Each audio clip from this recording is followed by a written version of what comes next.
Saúde ambiental no contexto da crise climática. Este é o tema de nosso bate-papo no episódio 12 da série 15, Caminhos da COP30 no Brasil, a temperatura de nosso termômetro da emergência climática, e no episódio 8 da série 11, Saúde ambiental em alerta.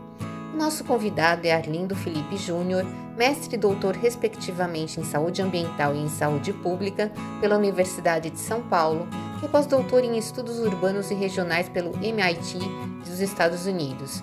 Ele é docente e também chefe de gabinete da reitoria da USP. O pesquisador é membro titular do Conselho Deliberativo do Centro de Investigação Interdisciplinar em Mudança Climática da Universidade e atua no Instituto de Estudos Avançados da USP na coordenação do programa USP Cidades Globais, com o projeto Experimentações Urbanas na perspectiva de novas ideias e soluções sustentáveis para as cidades. Professor Arlindo, obrigada pela participação no programa Nós e o Nosso Meio Ambiente WebDoc, que nós tratamos da série sobre a COP30 e sobre justiça climática. E o tema desse episódio, né, é justamente a questão da saúde ambiental e a sua ligação com a crise climática que nós vivemos. Então, primeiramente, eu gostaria que o senhor pudesse explicar para a gente o que de fato é saúde ambiental. Tá, perfeito. De uma certa forma, podemos imaginar que a própria palavra composta, né, saúde ambiental, ela vem de duas palavras que já são de extrema abrangência e de extremo significado para a existência da vida no planeta. A saúde e a questão e o ambiente, né? Então, quando nós olhamos para isso, nós temos na própria definição de saúde a característica que é o completo bem-estar físico, mental e social, e não apenas ausência de doença. Para a existência desse completo bem-estar físico, mental e social, e que não apenas porque não está doente, você possa dizer que tem saúde, não, você precisa ter esse contexto todo, esse conjunto todo. E nesse conjunto todo, nós dependemos, e agora se olharmos o que está na Constituição brasileira também, quando nós pegamos o artigo 225, em que coloca que a questão a questão ambiental, temos a definição ambiental no 225 e temos também aquilo que é caracterizado como a saúde. A saúde, para ela existir, ela depende de um ambiente ecologicamente equilibrado. Portanto, ela depende de um ambiente que, de fato, ofereça as condições de trazer melhores condições de vida e, ao mesmo tempo, que o ambiente não seja o espaço em que você tenha a transmissão de doenças, que você não tenha poluentes que possam causar doenças e por aí afora. Então, se a gente olhar esses dois componentes que estão inscritos na nossa Constituição brasileira, claramente, numa definição bonita e numa forma muito clara, nós verificamos que, portanto, a conjunção dos dois agora é que configura a expressão saúde ambiental. E aí, a saúde ambiental ela envolve um conjunto significativo de atividades que eu acho que é o que você vai querer tratar em seguida. Sim, professor.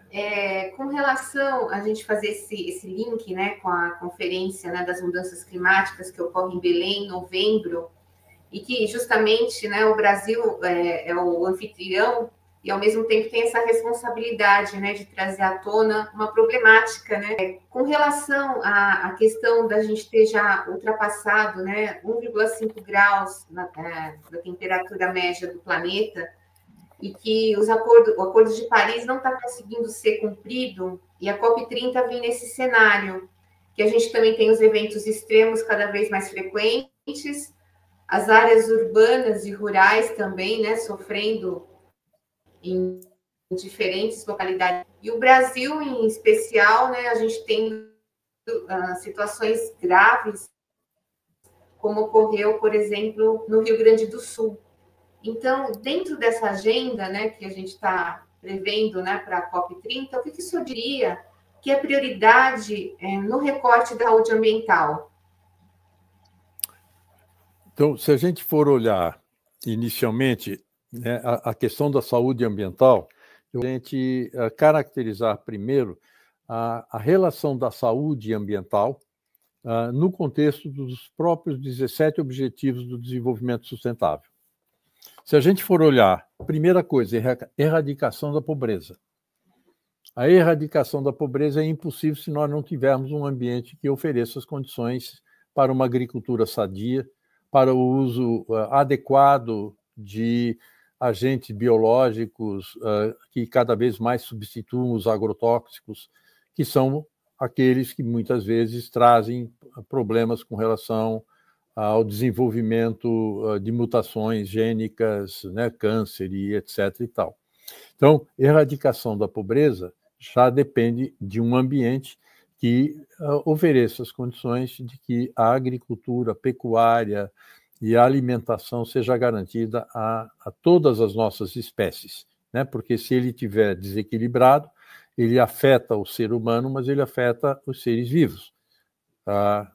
Se nós desequilibrarmos as florestas, por exemplo, as espécies podem morrer, né? Não se consegue manter o equilíbrio ecológico desse funcionamento. Quando a gente olha o segundo objetivo, que trabalha a questão da fome zero, né? E também a ideia de ter uma agricultura sustentável, que eu já comentei agora, ela já mexe no 1 e no 2. E, para isso, o ambiente ele está conectado com a saúde, que só existirá se as pessoas tiverem como se alimentarem adequadamente e, ao se alimentar adequadamente, de fato, tivermos a condição de avançar com relação à erradicação da pobreza. O terceiro componente, que já é o componente normal de saúde e bem-estar. E o próprio bem-estar, ele vem de um ambiente ecologicamente equilibrado e, é claro, de tudo aquilo que é necessário em termos de serviços de saúde e que envolvem a medicina, a enfermagem, a psicologia na saúde mental, né? E envolve as ciências farmacêuticas na produção daquilo que possa servir, né, de elementos farmacológicos que possibilitem a realização de cirurgias e que tratem as doenças que possam surgir até por outras razões, né? Então, aqui, novamente, a saúde, para ela existir, ela também está dependendo desse ambiente. O quarto componente, lembrando, a educação de qualidade. E uma educação de qualidade, ela tem que começar efetivamente por garantir que haja um entendimento de todos nós na educação que recebemos da importância da saúde, dos cuidados que temos que ter com ela, e para que essa saúde exista, que haja o respeito ao ambiente. Respeito ao ambiente no sentido de que ele é parte intrínseca da nossa vida e que a qualidade da nossa vida depende de que esse ambiente mantenha a qualidade e o equilíbrio ecológico necessários para a existência da vida. Depois nós chegamos no 5 componente, que é a igualdade de gênero.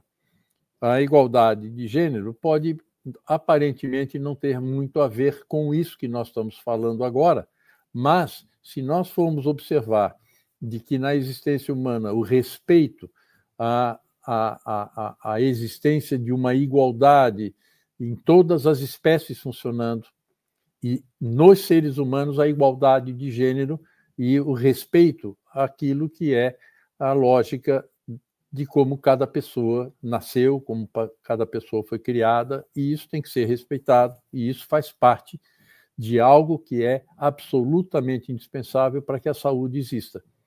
E há que haver um ambiente que permita que isso aconteça. Depois nós chegamos no componente do item 6, que é a água potável e o saneamento. A água potável e o saneamento são parte integrante da questão ambiental, né? Os serviços de saneamento só podem ser e devem ser realizados para garantir água de qualidade e potabilidade para uso de todas as espécies, a começar por nossa espécie humana, né? E aquilo que nós temos que garantir de que os dejetos humanos sejam adequadamente tratados e que não provoquem doenças por meio da remoção daquilo que causaria doença nos seus processos de tratamento. E, se olharmos para isso, a questão dos resíduos sólidos produzidos, orientar cada vez mais, aí a questão ambiental está fortemente presente, de que a sociedade ela saiba trabalhar e administrar aquilo que vai se tornar um resíduo e que não disponha de qualquer jeito, que não jogue nos rios, que não jogue nas ruas, que não jogue nos ambientes e que possam contaminar as pessoas. Portanto, a questão ambiental está fortemente presente aí dentro, na água, no sistema de sanitário, nos efluentes industriais que precisam ser tratados, no tratamento de emissões atmosféricas fruto das atividades humanas que precisam ser tratados para evitar que hajam problemas. Então, isso está presente aonde? Em tudo. Está presente nas indústrias, que tem que fazer o tratamento de qualquer emissão que seja feita, está nos nossos veículos automotores que nós usamos para nos locomovermos e que depende de ter aí filtros eletrostáticos, filtros de diversos tipos em cada forma de utilização dos veículos e do tipo de combustível que é usado. E estamos rumando para veículos elétricos, para veículos híbridos e etc. Por que eu estou mencionando tudo isso? Porque a questão ambiental está aí, o ambiental está aí, né? E tudo isso precisa ser feito para que isso não afete a saúde humana. Então, saúde ambiental. E, assim como eu falei de tudo isso, temos os artrópodes, os roedores, que são vetores de doenças, que estão no lixo, que estão nos esgotos e por aí afora, e que, se nós tratarmos, nós vamos evitar que haja poluição dos nossos rios. E, com isso, garantindo que haja a qualidade da água que nós precisamos ter, né? Então, eu estou mencionando alguns fatores aleatórios aqui, mas apenas para lembrar que qualquer coisa que a gente pensar, a questão ambiental está presente. Se nós olharmos as nossas cidades, no momento que nós não fizermos o planejamento dessa cidade, o planejamento urbano, e dizendo como é que ela pode, de forma sadia, se desenvolver, nós geramos os problemas que nós criamos aqui dentro. Então, são ruas insalubres, são prédios insalubres, e que não deveriam existir, se a questão realmente for observada. Nós temos todas as condições colocadas no nosso planeta, né, no nosso ambiente, para que a qualidade de vida nossa seja presente e boa. Nós é que erramos, né, porque a natureza ela entrega tudo isso bonitinho para nós, basta a gente saber administrá-la, né, e não agredi-la. Depois nós entramos no componente sétimo, que é energia limpa e acessível. Isso vem ao encontro de todos os acordos internacionais feitos até agora, né? E a gente percebe que a gente está muito aquém, né, de tudo isso, né, para atingir essas metas, né, e principalmente até 2030, né? E ficou, vamos dizer assim, um acordo até lá, mas a gente vê que a gente não está conseguindo fazer o processo. Eu gostaria só de interrompê-lo um pouquinho com relação a como o senhor vê, porque nós temos os relatórios do IPCC, né, do painel intergovernamental, né, de mudanças climáticas, temos os acordos políticos diplomáticos, que é justamente a esfera que tem que fazer as coisas acontecerem, e parece que elas não andam no mesmo ritmo, né, porque os cientistas, né, alertam a situação, né, factual que está acontecendo hoje, a gente vê que está muito aquém, tanto que o senhor falou, né, da questão da água, da potabilidade, do esgotamento sanitário, principalmente no Brasil, que ainda a gente tem, né, muito, né, ainda a fazer. Como é que o senhor vê assim, as expectativas, né, dentro do cenário que a gente vive hoje, nessas negociações? O que teria que ser colocado em pauta que às vezes não é colocado nessas negociações políticas? Eu diria que com os relatórios produzidos pelo IPCC já existem, né, estão ali colocados e os indicativos claros de possibilidades que podem levar e estão, de uma certa forma, sendo apresentadas evidências de que aquilo que os cientistas estão estudando e mostrando são evidências de que estão acontecendo aquilo que eles estão prevendo em função de todos os estudos realizados.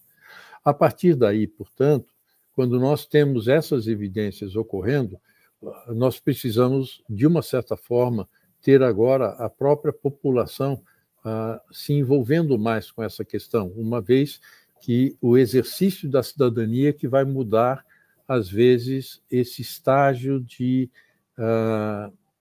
como é que eu poderia dizer?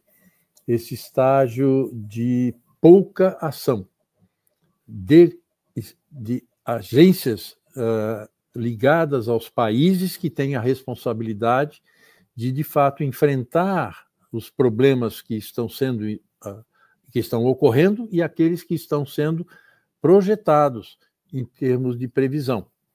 E, como consequência disso, a população é que terá que estar fazendo pressão para que aqueles que foram eleitos para administrar, para fazer a gestão das cidades, a gestão dos estados, a gestão das regiões e a gestão dos países, de fato, cumpram com as suas responsabilidades com relação a essa questão. E, então, nesse aspecto, nós teríamos elementos chaves aí para colocar que a COP de Paris, por exemplo, ela colocou vários fatores que basta começar a atender de fato o que está ali, que muita coisa boa já começará a ocorrer. E vai evitar muita coisa ruim a ocorrer. No momento que temos identificado com clareza, né, por todos os elementos que estão colocados à nossa disposição, é de que a implementação disso ela precisa, além da vontade política que precisa existir, e que isso virá por pressão, né, ou por consciência dos governantes, porque aí eles são governantes que estão já preparados para entender isso, porque já foram formados no sentido de entender o que isso representa e o que precisa ser feito para evitar maiores sofrimentos a populações agora e para frente. E aí, o segundo componente é a questão dos recursos. Os recursos que estão sendo cobrados. Fala-se em cada COP de que recursos vão ser alocados e esses recursos eles não estão aparecendo. E aí, se não aparecem, como é que nós vamos fazer o sequencial? Porque nós temos que fazer coisas relacionadas à adaptação das cidades, adaptação das regiões para as questões climáticas que estão sendo indicadas e que precisam se preparar para isso. Para a adaptação, nós precisamos, de fato, que os estados nacionais se preocupem em alocar os recursos necessários para as regiões que são vulneráveis a essas questões. O segundo componente é a questão da resiliência, que nós temos que desenvolver com as nossas populações. Nós precisamos estar mais resilientes para quando isso acontecer. Se nós estivermos mais preparados para isso, sabendo que temos a chance de acontecer, mas que a adaptação que vier, ela vai nos ajudar e nós, sendo mais resilientes, vamos saber enfrentar melhor essa situação e atuar mais firmemente na adaptação que é necessária. E o terceiro componente, que é a mitigação. A mitigação que vem sendo feitos vários planos, programas e projetos, mas, por outro lado, a própria mitigação, ela pressupõe a necessidade de recursos financeiros, ela pressupõe a necessidade de recursos materiais, porque se todos precisarem disso ao mesmo tempo, nós vamos ter aquilo que é necessário materialmente para atender. Então, nós temos que nos preparar para isso, de que os recursos materiais estejam disponíveis quando isso acontecer, de tal forma que a gente tenha planos de gestão de desastres quando eles acontecerem. Porque eles sempre existiram, os desastres sempre existiram. Se nós formos olhar no Brasil, e eu posso falar com alguma propriedade a partir de 1974, quando eu tive que coordenar como jovem, bem jovem, eu coordenei um trabalho enorme junto com outros colegas para as outras áreas, mas eu coordenei as ações de saneamento, por exemplo, para as grandes enchentes que ocorreram em todo o sul do Brasil e parte do Sudeste, ao mesmo tempo. Estamos falando de 1974. Quantos anos já se passaram? Né? Já estamos com 51 anos já nessa história, que se passaram. Depois disso, nós tivemos vários, 1976, 1979, 1983, 1984, e assim vai, a gente pode ir pegando. É claro que agora nós estamos tendo eles ocorrendo mais frequentemente, ao mesmo tempo, às vezes, com mais força, ou seja, os episódios mais agressivos. Então, se nós temos isso como um fato real, nós temos que ter organismos importantes como o CEMADEM, nós temos que ter as universidades ajudando na formação de profissionais para atuar em gestão de desastres, para atuar no desenvolvimento de resiliência junto às populações das cidades, das regiões e dos estados e do país como um todo. Nós temos que ter a educação básica trazendo a questão de que a existência disso, esse assunto seja levado às escolas, ao ensino fundamental, para gerar a resiliência a partir da criança. E isso entraria normalmente na criança, independentemente de qualquer circunstância, né? Não precisaríamos imaginar que a mudança climática que está acontecendo, confirmando as projeções colocadas cientificamente, mas que elas vão existir. E se elas vão existir, nós temos que ter gente preparada na gestão pública, na gestão das próprias setores empresariais e na gestão junto à sociedade civil organizada, que é quem muito ajuda nessas horas, com o seu voluntariado e com as suas atividades, etc. Então, dentro desse contexto, eu diria, objetivamente, de forma sintética, que se nós temos já, a partir da COP 15 de Paris, acordos que já colocaram as questões que nós precisamos, então, que seja enfrentado seriamente, colocando os recursos necessários para que se faça o planejamento real daquilo que nós teremos que fazer até a cada ano, no sentido de gradualmente nos prepararmos para enfrentar as situações decorrentes do aumento da temperatura que está acontecendo e que isso nós temos que estar preparados para agir. E você citou há pouco Porto Alegre, né? E Porto Alegre, o estado do Rio Grande do Sul, no fundo, é que foi seriamente afetado. Então, não sei se eu consegui te responder um pouquinho aquilo que você me perguntou. Sim, professor. É que é um assunto tão vasto, né? Mas com certeza o senhor respondeu. Mais uma questão que eu gostaria de abordar é que, com as mudanças climáticas, a gente tem muitas mortes em decorrência, por exemplo, das ilhas de calor, das ondas de calor, também, que é um aspecto, né, que tem o envolvimento da saúde ambiental. Como é que o senhor analisa esse aspecto? Porque a gente vê que, ano a ano, esses registros vêm aumentando e as cidades cada vez menos permeáveis também, né? Fazendo com que essas ilhas de calor também, né, e temperaturas totalmente adversas no meio urbano, né, de um lado para o outro, acaba acarretando problemas de saúde. Então, se nós formos olhar para isso, o que eu poderia dizer tem um lado muito bom e um lado complicado. O lado muito bom é que nós temos conhecimento já desenvolvido para enfrentar essas questões todas.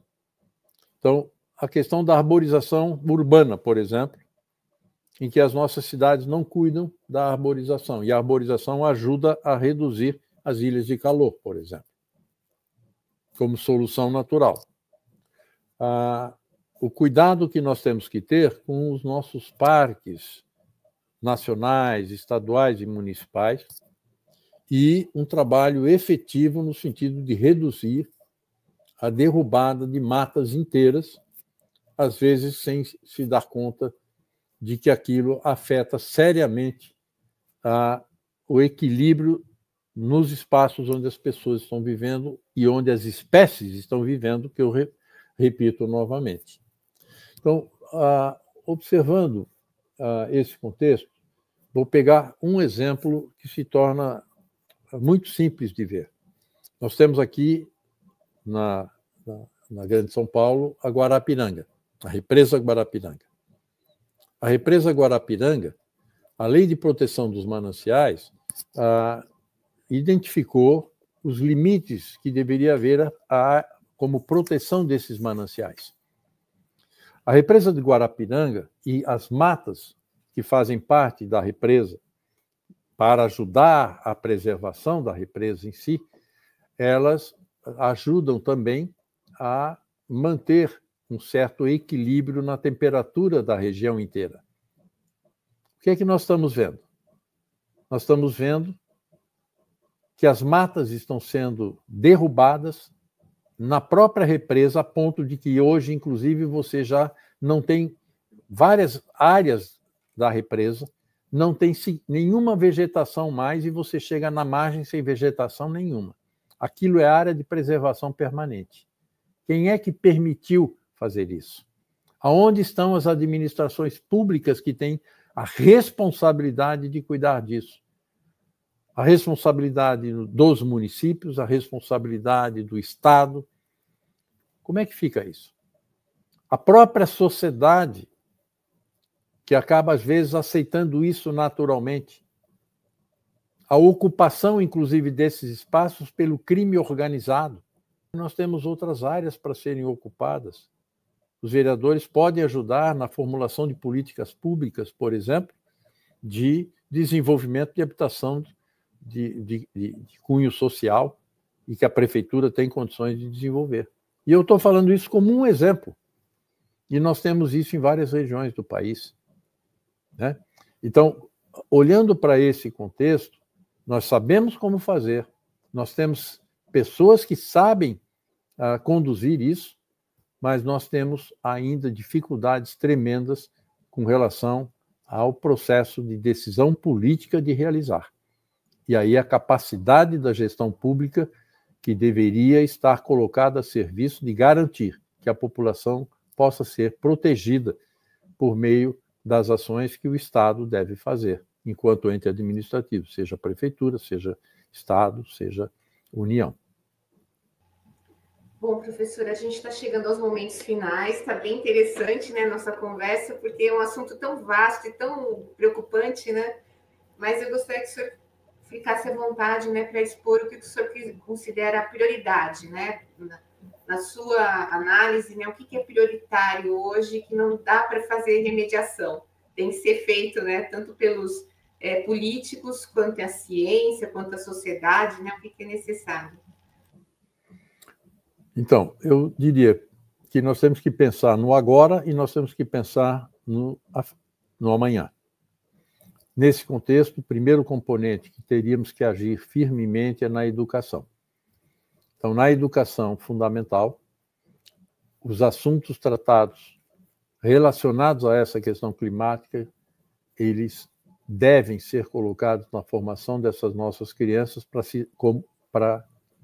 por meio da educação sendo cidadãos, eles tenham o conhecimento do que isso representa e estejam preparados, inclusive, para quando tivermos grandes enchentes ou secas, a resiliência ajuda a enfrentar o problema e ajudará também pela cidadania a evitar que o problema se torne mais grave, porque a cidadania não vai deixar que continue a se fazer essas barbaridades que, de fato, geram condições cada vez mais sérias.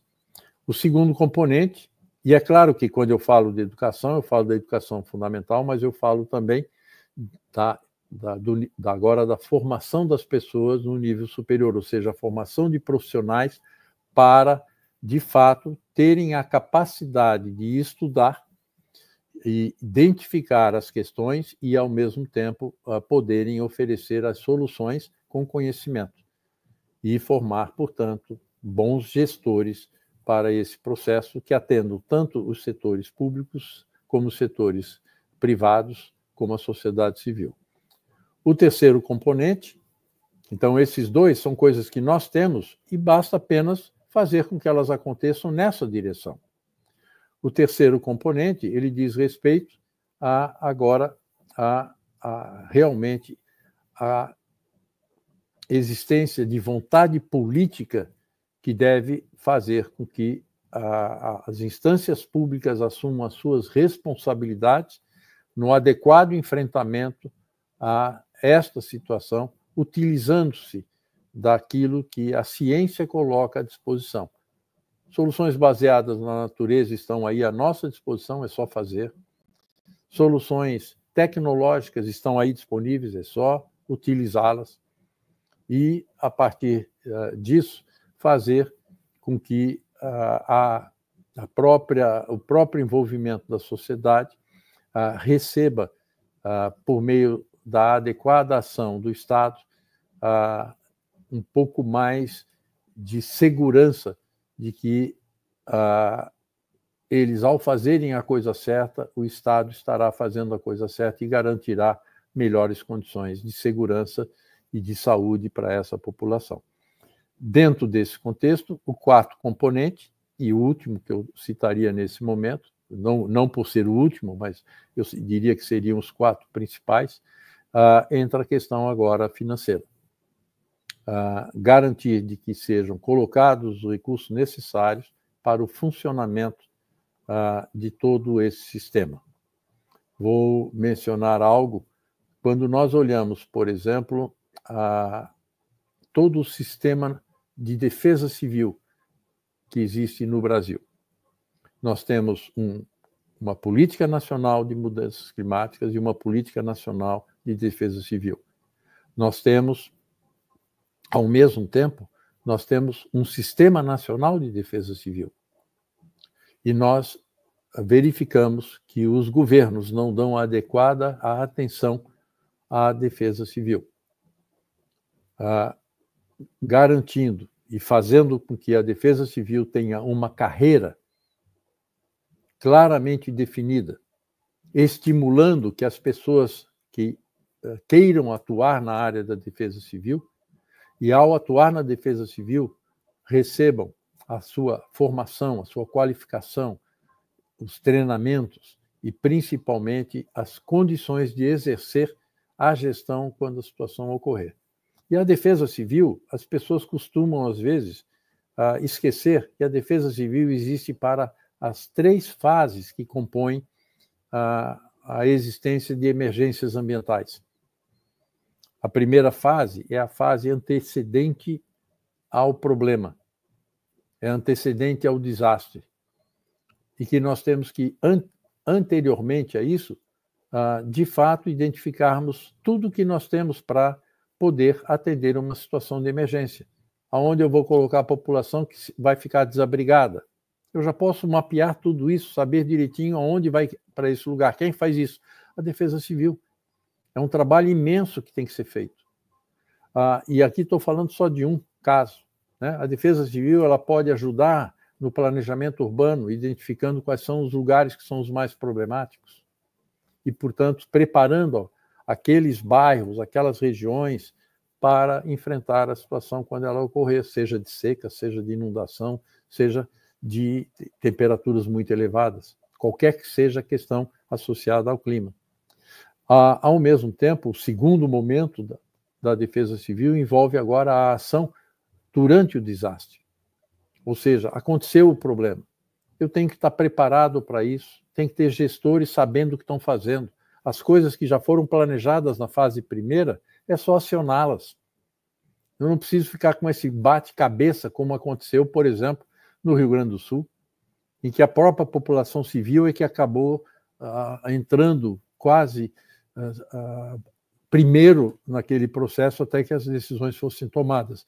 Não estou dizendo com isso que não temos órgãos governamentais muito bons e que fazem o seu trabalho, mas, às vezes, a própria Defesa Civil não tem os recursos necessários para agir na hora que eles teriam condições de agir. E aí, com isso, fazer e acompanhar todo o processo no sentido de garantir que a população tenha, de fato, aquelas que estão nas suas casas recebam o que precisam durante o período e aquelas que ficaram desabrigadas tenham condições de segurança para poder, de fato, ficarem protegidos até que a situação se acalme. E, a partir daí, fazer com que a população possa voltar às suas casas, voltar às suas atividades, na sua indústria, no seu comércio e etc., nas atividades econômicas normalmente. E aí nós chegamos à terceira fase, que é a fase pós-desastre. E a fase pós-desastre significa o seguinte: eu tenho agora o diagnóstico do que aconteceu, eu sei aonde estão os maiores problemas e eu vou enfrentar aqueles problemas resolvendo eles. E aí, a partir daí, planejar quais são os programas que eu vou desenvolver, os projetos que eu tenho que implementar, e, a partir daí, eu tenho que ter os recursos financeiros para fazer isso. E esses recursos financeiros da terceira fase, eles se conectam automaticamente na primeira fase de novo agora, porque se eu arrumar depois, eu estou já ajudando a preparar a primeira fase para quando isso acontecer. E para isso eu preciso de recursos financeiros que têm que existir e fazer a Defesa Civil poder estar, de fato, empoderada para poder realizar isso, porque tem as condições de fazer. Eu tenho que ter os recursos humanos necessários para isso, que são as pessoas adequadamente preparadas, treinadas, formadas, capacitadas para exercer a sua função e ajudar, de fato, a equilibrar todo o sistema e deixar a população afetada muito mais tranquila, sabendo que tem agentes públicos, agentes privados também, envolvidos nos setores empresariais, que devem também ter suas pessoas preparadas para isso, e a sociedade civil, que normalmente vem se preparando para isso, mas em escala ainda pequena. Se houver mais recursos, poderão se preparar muito melhor e muito mais.